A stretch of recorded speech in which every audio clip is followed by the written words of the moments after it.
Welcome to the Twin Bill Podcast. I'm your host, Scott Bolohan. Since Brian Cashman became GM of the Yankees in 1998, he's never had a losing season and won 4 World Series titles.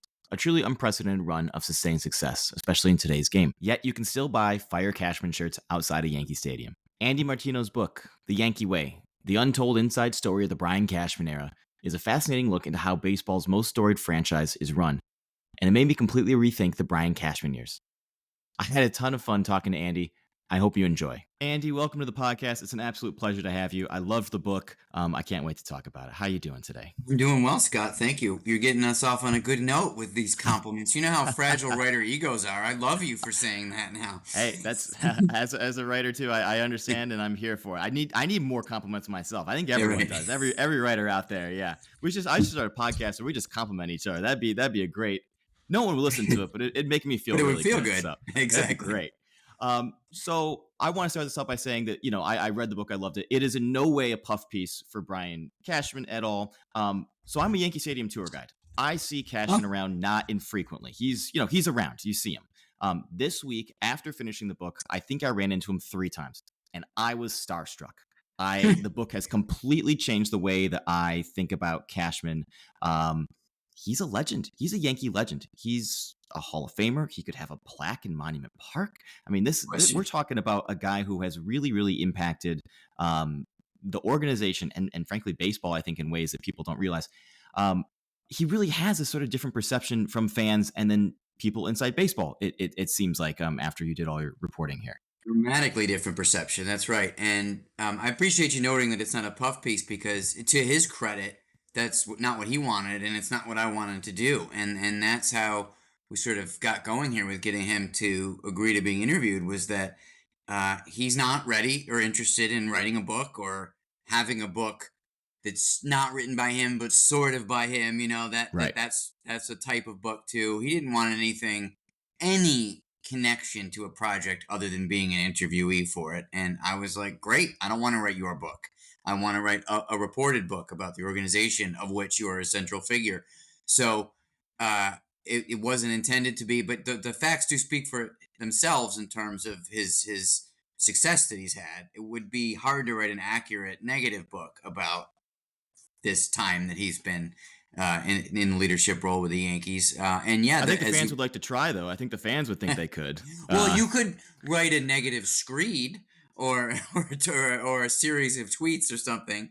And don't get me wrong, like, there are plenty of bad moves, and we cover many of them, as would be the case for anybody. I think there's this great myth I'm going on a tangent a little. I think there's this great myth about, like, the genius sports executive, and I blame Moneyball for it. I think Moneyball was very interesting and taught us a lot of things, but it created this expectation, this glorification of the exec, which came at the same time as fantasy was becoming even more popular. And so at this time when everyone could be their own little GM, and this idea that, if you just bring in a genius to run your baseball team, your football team, your basketball team, then everything's going to be fine. When in fact, I liked what David Stearns, who took over as president of baseball ops for the Mets, said at his press conference. He said, there's no secret sauce here. We're all just trying to look at one transaction at a time and do the best we can. So they will all make bad moves. Theo Epstein's going to the Hall of Fame. He signed Jason Hayward to that contract. Yeah, he signed Adrian Gonzalez with the Reds, or traded for and signed. I mean, there's plenty of bad moves on his ledger and plenty of great ones. And Theo made a great point when the Cubs won the World Series. He said, if you remember Ben Zobrist's double on the line, that he said, if Zobrist's ball was an inch over there, I'm not a genius, right? So anyway, you could find a lot of negative about Cashman's moves, as with any executive. But I would say here in the New York market, as you surely know, we can be prisoners of the moment sometimes. And when things are going badly, there's a lot of fire Cashman and a lot of discontent. I think the one thing I would submit that was accomplished by this book that people that have read it have told me, and that's why I'm saying this, is that it gave them a fuller picture of why Cashman makes the decisions he makes and helps you understand a little bit more what he's thinking. Because really, like, the idea that fans sometimes want him fired absolutely blows the mind of his rivals and competitors and employees. you saw the quote in the book from Billy Beane where he basically kind of started yelling at me when I was like, "Do you think he's a Hall of Famer?" And Beane was like, "No offense, that's a ridiculous question." I'm paraphrasing, but that was basically what he said. Yeah. Anytime that man's name is in your mouth, you got to say future Hall of Famer. Are you kidding me? And so, yeah, there's a tremendous gap between how he's viewed in the industry versus by some fans when the team is going badly. Obviously, you're not hearing a lot of complaints now, but you know what? If we're talking on Monday morning after they salvaged the final game of the series against the Dodgers, if they'd been swept, there'd be some Cashman talk today on the radio. It's that quick.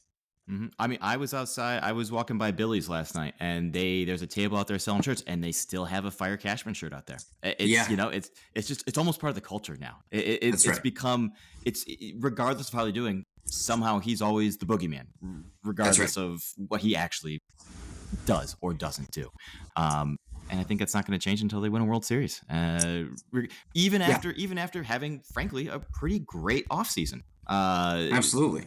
Yeah, we got Soto, but wait a minute, what about Yamamoto? I mean, and and the Yankees are lucky to have fans that are that passionate in a lot of ways and that invested in it emotionally and filling the ballpark and all those kinds of things. But it's very, like, by the time we got to February, and I think there were a lot of fans complaining about the offseason, it was as if the Soto trade hadn't happened in December. I do think that the worst of sports discourse is, like I said before, like prisoners in the moment a little bit. And the executive is going to be the face of that discontent sometimes, as is the manager. The fire Boone stuff has been just as strong when his players really swear by him. So there's just different perceptions inside and outside, I guess, of the team. So I want to take us back. So Brian Cashman is an intern in 1986. How does this intern end up running the franchise for it's mind-boggling. How does this happen? That's a great question. He got in the door because George Steinbrenner and Brian's father, John Cashman, had some business dealings in the harness racing industry. But that's not why he stayed in the door. So how did he go from intern to GM? Hard work, toughness, thick skin, intelligence. He was one of a very small amount of people, not immediately, of course, but before long, that could really push back on George Steinbrenner and keep Steinbrenner's respect. Steinbrenner, by all accounts, didn't always want somebody to tell him the hard truths and push back. It was only like G. Michael, Cashman, a few others that could really get away with that. But Steinbrenner must have had an instinct for those two guys are keepers. These two people are valuable to me as I'm hiring and firing, cycling through everybody else. So he impressed people with those qualities. Brian Sabian, who also will probably be a Hall of Fame executive, told me in an interview for this book, he said when Cashman got here, he was a person of some means. His father was very successful, but he didn't act like it. Sabian described Cashman as a look, listen, speak person. Yeah, that's what he said.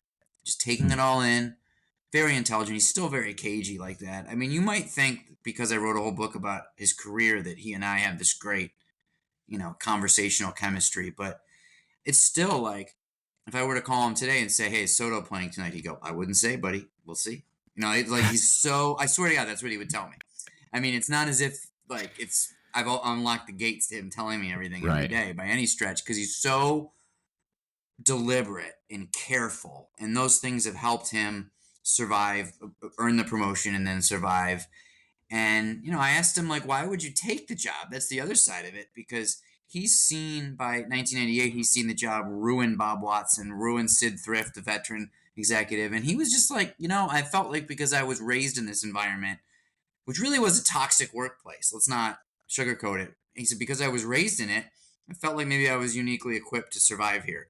And that has turned out to be true. So I think it's about Steinbrenner valuing him, and then him having the confidence in himself to think he could do it, and then the success that's ensued ever since. Sure. If you're Hal Steinbrenner in the family, you're going, boy, if we ever blew this up and brought in another head of baseball, who knows if it's someone that would have us in playoff contention every single year. So he could have all the other qualities I named without the success. He wouldn't still be here. It's the year in and year out winning that keeps him in the job. Yeah. I think at some point in the book, I don't remember the exact quote, but Cashman says the story of the Yankees is wrong. That's right. What does he mean by that? Well, that was my question to him, and in fact, when I wanted to write the book. And in fact, I use it as the epigraph in the front of the book because it was what got me started on this. He's a good storyteller off the record when he's in the mood. And it's one of the reasons I had the idea to do the book. This guy's got so many memories and stories about an important institution. Let's get him down on paper. And one of the things he's said multiple times over the years is what you just said, Scott. The story that's always told about the Yankees is wrong. A reporter, of course, is going to respond to that. Well, what do you mean? What's the right story in your opinion? And what he means in summary is that too few people, and in some cases, probably in his opinion, the wrong people, have gotten all the credit for the Yankees' success, in particular the dynasty. One of the most interesting things of his thinking that he revealed to me was that the beginning of the end of the Yankee dynasty came in 1995, which was a pretty startling year to place that on, right? He said it was basically, I don't want to say they were running on fumes after that, but the people who put them there, in his opinion, were almost all gone. Those people are primarily Bill Livesey, who, you read the book, there's a lot about him in the book. That was a pleasure to write and report because it was a story that hadn't really been told. This guy who set their philosophies that they still use starting in the 70s into the 80s. His mentor, a guy named Jack Butterfield, who died in a car accident coming home from Yankee Stadium in 1980. And these people really set the Yankee way, if you will, which is not just about beards. It's a specific set of detailed baseball ideas. And they really don't get talked about. It's all Gene Michael, Joe Torre, Derek Jeter, Core Four. And Cashman doesn't want to take anything away from he doesn't want to take anything away from Gene Michael. The others he might have a bone to pick with in some respect. But he feels like it's Livesey, Butterfield, Sabian, a guy named Mitch Lukovitz who ran the farm system and Cashman worked under in Tampa, late 80s, early 90s. People like that, Buck Showalter, people who are gone or demoted by 96. And that's what he means. The story that's told about the Yankees is wrong. Even like the Captain, Jeter's documentary, in its first episode, it kind of quickly goes through the building of the Yankee dynasty, and it doesn't mention the people that I just said. So that's sort of what he means. Well, there's this almost like the hipster answer to like, oh, who's really responsible for the Yankees? Everyone always talks about Gene Michael. And I think he gets a lot of credit for that now. I mean, there's that new documentary out now about the 90s season. Mm-hmm. He's a big part of that. I didn't know anything about Livesey. Mm-hmm. I was fascinated by him. Who is he? What role did he have for the Yankees at the time? Yeah, I was fascinated too, and I knew very little. All I knew is that at one point, talking to Cashman, like in the past, he'd said like Gene Michael and Bill Livesey, my two mentors. That's all I knew, and I'm around the team all the time. And so in starting this book, you get into, well, who is Bill Livesey, and then continue to pull that thread until you really figure it out. He was a New England native, coach at the university, player and coach at the University of Maine, who played for, I'll rewind a little bit more, the guy who I mentioned before, Jack Butterfield, who played and coached at University of Maine in the 50s, 60s, 70s. Butterfield moves to the University of South Florida in the mid-70s, where he happens to have lunch with George Steinbrenner, sit next to him at a benefit event. And this lunch seating changed the course of Yankee history because Steinbrenner's impressed by Butterfield. He sends Butterfield in his time off of college coaching to go do some advanced scouting. Billy Martin goes, these are the best advanced scouting reports I've ever seen. Jack Butterfield quickly becomes a key figure in scouting and development for the Yankees, and he hires Bill Livesey, who is now in his 80s, but at the time was sort of Butterfield's younger protege back in the late 70s. Livesey has these ideas that are even more concrete and interesting about, as a Celtics fan, kind of these guys are from New England. It's really random that a bunch of New England guys form the Yankee philosophy, and it all comes down to this lunch with George. It's very weird. But anyway, Livesey was a great Celtics fan of the Red Auerbach days, and he noticed that Red Auerbach has a profile. No matter who the players are, you got the same type of center, you got the same type of point guard, you got the same type of everything, and it's a system. And so he says, I want this kind of system in baseball. So he takes the 5 tools that every scout knows, and he ranks them in order of importance rather than just list them.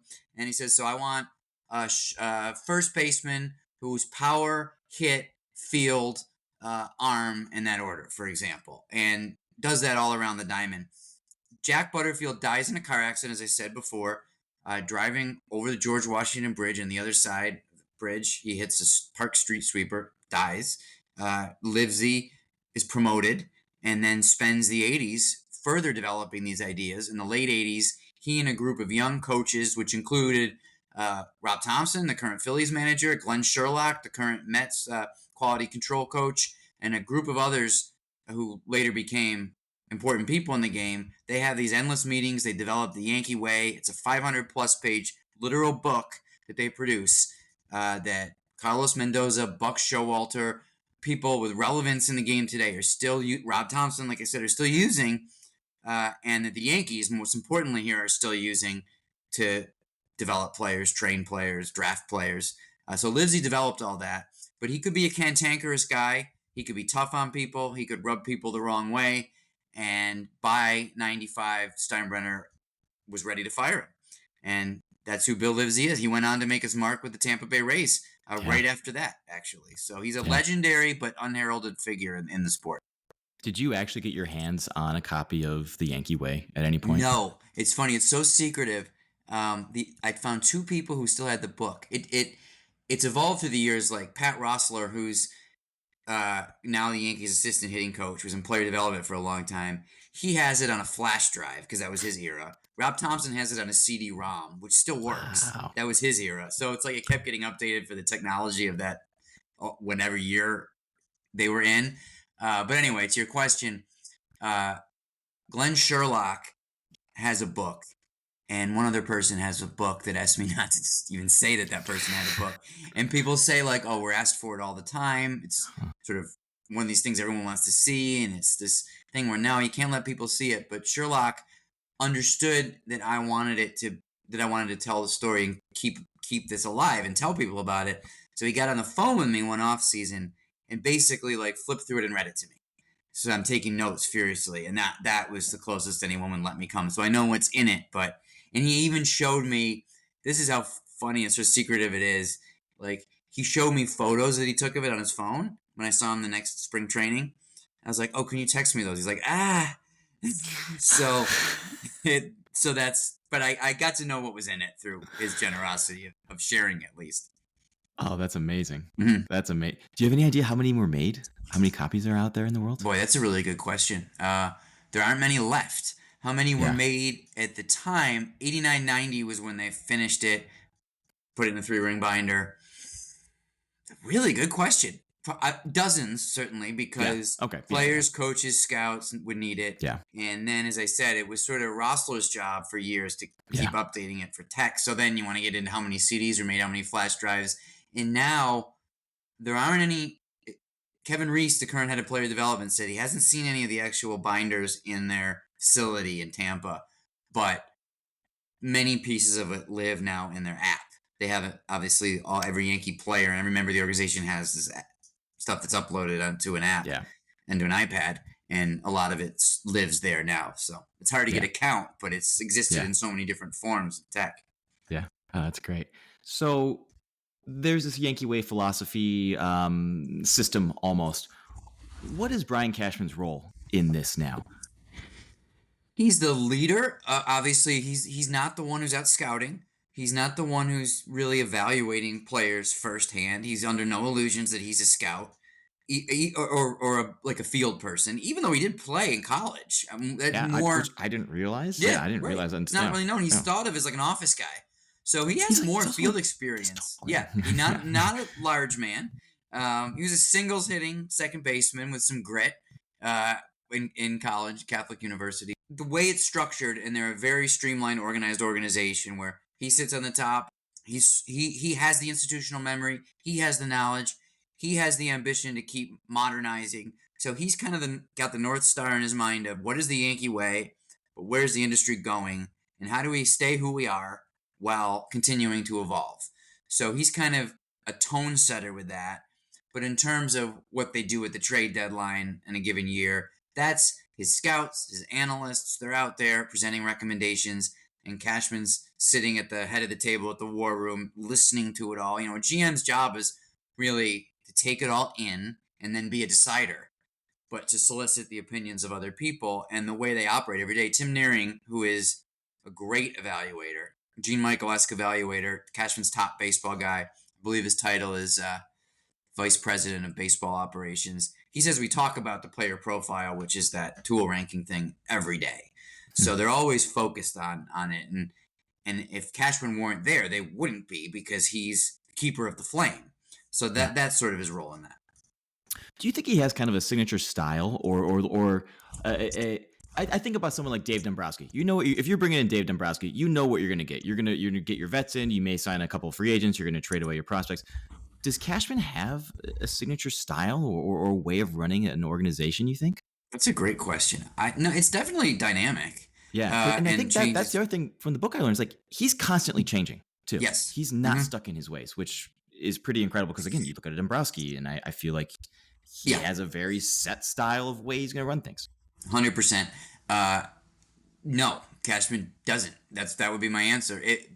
When you're saying does he have a set style, the word that popped into my mind was just like curiosity, and I know that's not a direct answer to your question, but he's always interested. As I just said, he's got the North Star, the Yankee Way, but he's always interested in where the game's going. So when Moneyball comes out, Billy Beane got a lot of backlash in the business because it's like, oh, you wrote this book about yourself being a genius. Like, no, I didn't. But anyway, but that's sort of how those things land sometimes. Yeah. And Cashman was one of the few guys to be like, hey, this is interesting. What should I read? Who should I talk to? Who should I hire? So then you have the beginning of that. And then when the StatCast era explodes by 2018, say, they're like really all in on trying to get all the analytics they can, which have been going on for years. But then around 18, 19, 20, players and the coaches started to feel like this is really going far. And Cashman then is constantly recalibrating to, okay, how do the players feel about the information we're giving them? Is it too much? Are we saying it in the right way? Should we dial it back?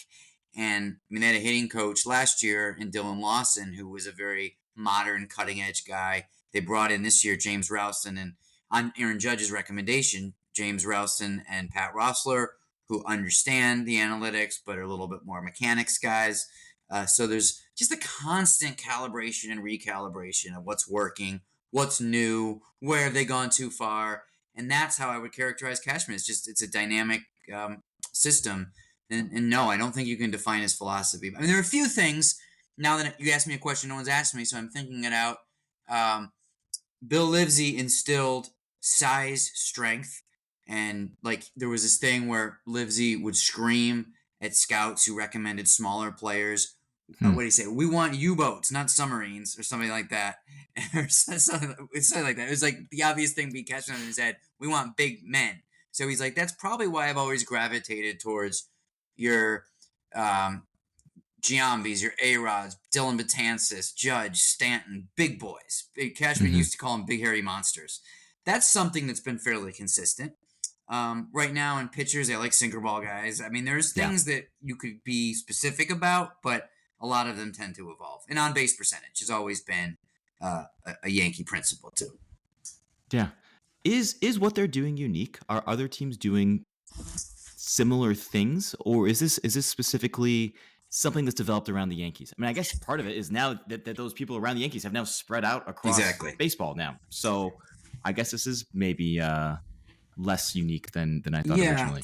Figuring out the context of that was important to me because you don't want to write this whole thing about the Yankees and then have some Cardinals guy say, well, we did that in 72. What are you talking about? Yeah. What's the big deal? And to the best that I could tell, no one had done the player profile, the 2-0 rankings, to that extent. I mean, clearly there's a lot of smart baseball people that could think, I want a third baseman who can pick it, and I don't care if my center fielder can throw. Those are things. I'm sure Bill Livesey wasn't the first person to think of those things, but the Yankees formalized it in a way that no one's heard of another organization quite doing. So that's unique. What the Yankees do now, I mean, they have the data that everyone else has. One of the things they do that's unique is like scout their own system. It's crazy that a lot of teams don't do this, but you notice how they haven't been burned in trades much with who they've given up. Very rarely, yeah. Yeah, because you go to their minor league games. I was just in Somerset, their AA affiliate, earlier this week, and sitting in the stands were scouts from other teams and the aforementioned Tim Nearing, Matt Daly, who's their head of pro scouting, and another official named Matt Ferry, watching their own prospects. They do this all the time. That's pretty unique about the Yankees. A lot of teams don't spend on that and don't devote the manpower and cost to that. And the other thing that's unique about the Yankee Way, if you will, is the continuity. And I actually think that's the biggest piece because I made sure I talked to John Mozeliak of the Cardinals, Sandy Alderson of the A's, just to make sure these are teams with longer traditions. The Indians, Guardians have that too. But none of those baseball ops traditions go quite back into the 70s. The A's come closest because Alderson early 80s to Bean to David Forst is kind of a straight line continuity. Guardians go back to Mark Shapiro and a guy named Hank Peters before him in the late 80s. And the Cardinals, they have a line that really just started with, I think, Walt Jocketty in the early 90s. So 30-some years. But the Yankees, we're talking like Gene Michael got there as a player in 68. Butterfield and Livesey got there in the late 70s. So no other organization has that kind of institutional memory. And that's what's most unique about that. But we're not going to be seeing a like a Vin Diesel starring Brian Cashman movie or anything like that. He's not. It's no. I don't think we'll. No. And that was one of the challenges when I was thinking, am I really going to do this book? Is that this guy is so low key and not really a big character, except for every once in a while when he does something wacky in a press conference or something. Jump out of a plane and break his leg. Yeah, right. So he does. Yeah, he has moments like that. But I was just thinking, is this guy enough of a big enough character to be the heart of a book? And maybe he isn't. That's why the book's about baseball ops and not him. It's not a biography. You don't even know from the book if he has kids, if he's been married. I mean, it's not his life story, obviously. Yeah. But you make a good point. No, he's not going to be portrayed. There's no. I don't imagine this book. If there's anybody out there that wants to disagree with me and pay me money to option this, fine. But I don't think this, it's not Moneyball in that way. He's not Billy Bean in that kind of character. Right. So I agree with you. It's more about the ideas. I was fascinated. You get into the A-Rod trade. Was there ever a moment where that situation could have been diffused? Or was that always doomed from the beginning? I think it was probably doomed from the beginning because, as Reggie Jackson says in the book, once you cross Derek, you just don't exist. And A-Rod Jeter is somewhat to blame in Cashman's eye for not being the captain for everyone, including A-Rod. But A-Rod had said not nice things about him publicly twice in a radio interview and in his famous magazine story. So that had already happened. Jeter had kind of like, all right, I forgive you, whatever, dude. But then you're on his team. So I don't know that ever could have worked because of the way that Jeter acted and felt. Yeah. It's hard to see what anyone could have done to smooth that over. Yeah, no, I don't think so. That's interesting. I mean, it's crazy seeing him there this last week. They were both at the game with Fox. They're coworkers now. It is interesting. It's so strange. It's so strange to me because I can't imagine that things have smoothed over. I have no idea. Well, I do hear that they had some. They're better now than when they were Yankee teammates. They're older. Yeah. They're more mature. Jeter made peace with Cashman to some extent at the Hall of Fame, at his Hall of Fame induction. What I hear about Jeter is that he's in a place now in his life, in his late 40s as a father, where he's willing to open up a little bit and let these things go a little bit and coexist with people. So, and I thought he did a nice job actually in The Captain of explaining why he was not able to trust people. And it had to do with being a child of an interracial marriage and finding out that his friends objected to that and things like that you really can understand would be traumatic. So I think he's come a ways from what I hear. But it's him and Alex are making good money on Fox too, and like incentivized to make it work fine. But it is an interesting thing. The Yankee people were fascinated when he took that job, and what they were also fascinated by was it's the first time ever that Jeter went on to A-Rod's team, went on to his turf. A-Rod, Kevin Burkhardt, and Big Papi were already a team.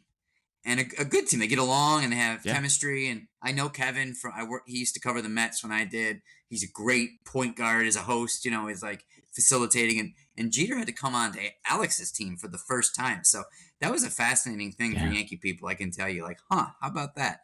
shows some evolution, or maybe just an opportunity that he didn't want to Yeah. pass up. Yeah.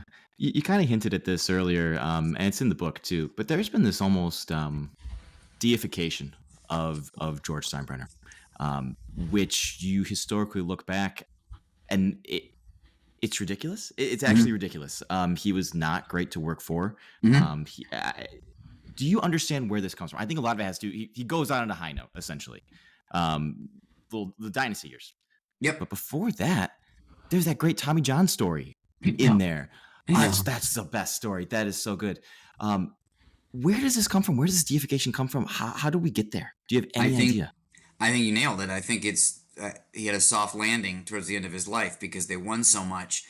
It's Ding Dong, the Witch is Dead in 1990. It's literally Tony Kubek, the Yankees broadcaster, saying when the news of Steinbrenner's suspension going down, celebrating that on the air. I mean, imagine if Hal got in trouble with something and Paul O'Neill's going, "Oh, thank God he's gone." I mean, that's how far it had gone at that point. It's unfathomable.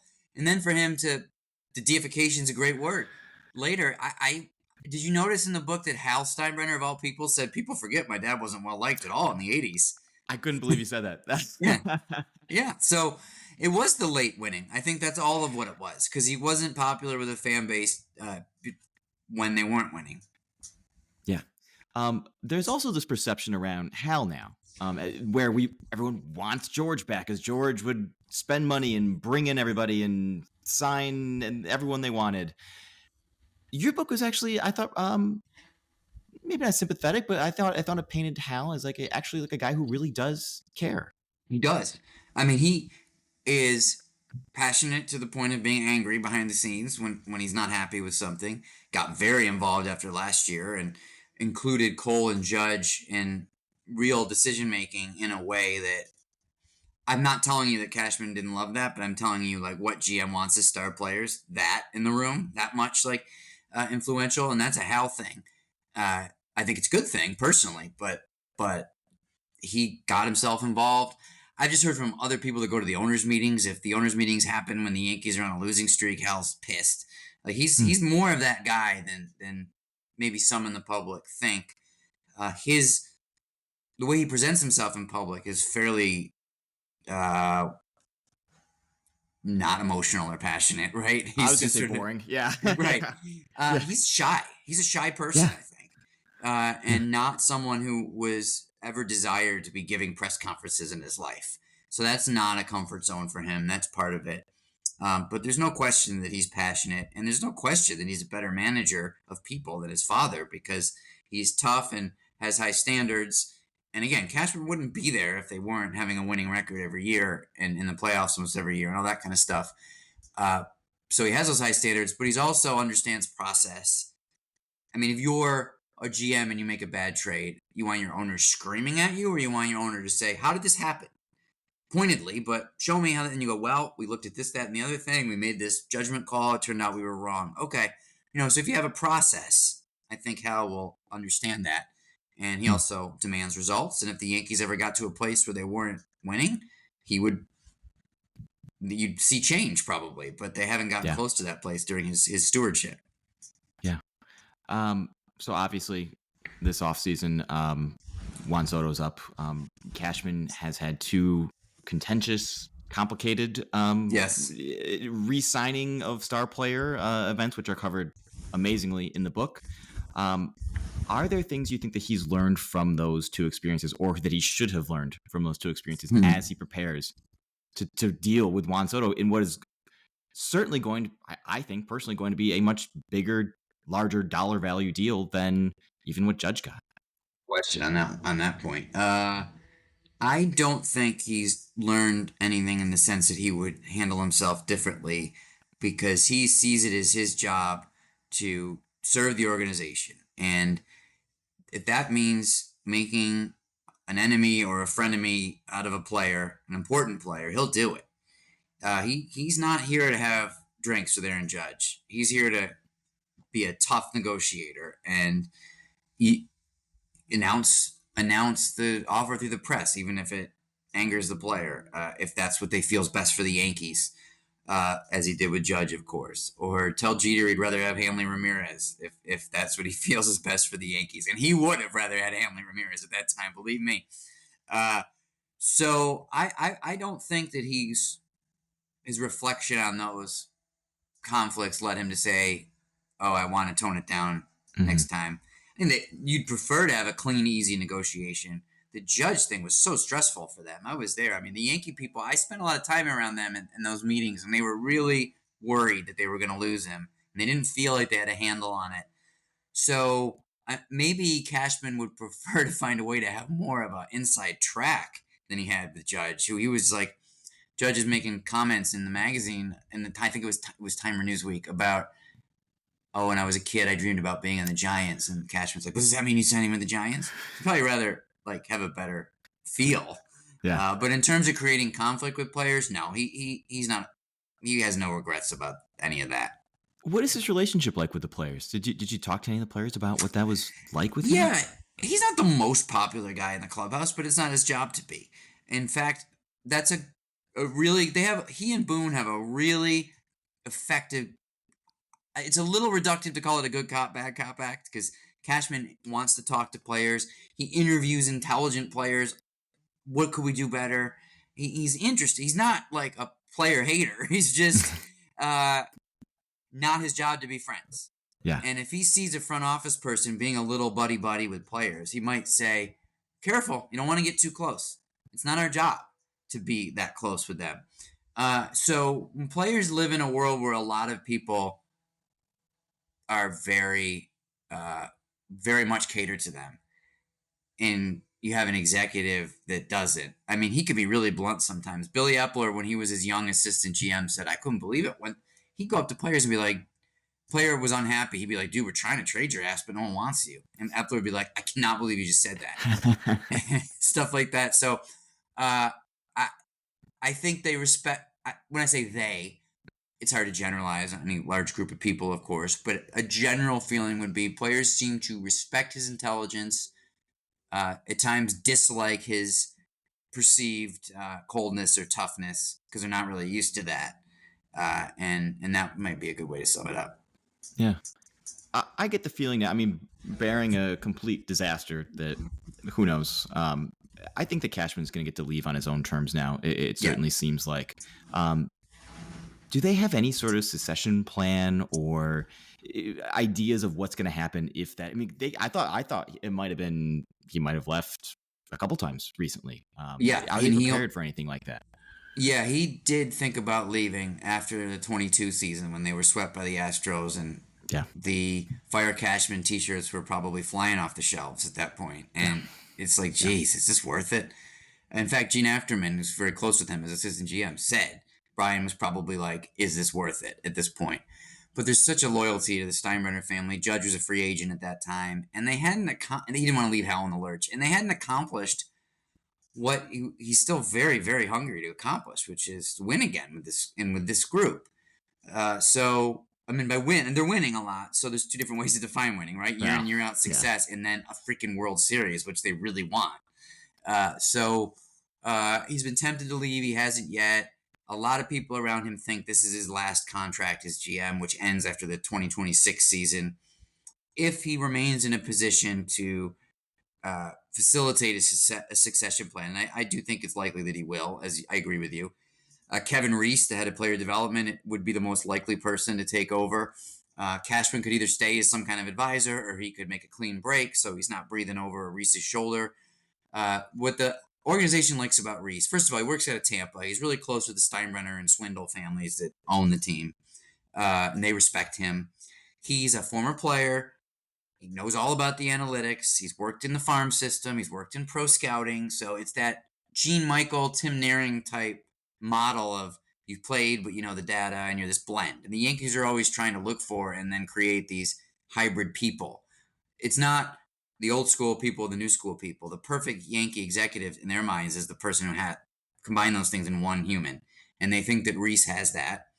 They have some other people who they would consider. Michael Fishman, the analytics, is just a GM now, longtime analytics guy. But Reese would be the guy I would think, and they think, who's most likely at this point if nothing changes. Andy Martino's book, The Yankee Way, The Untold Inside Story of the Brian Cashman Era, is out now.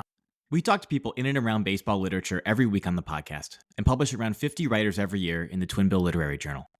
You can support us on Patreon. Until next time,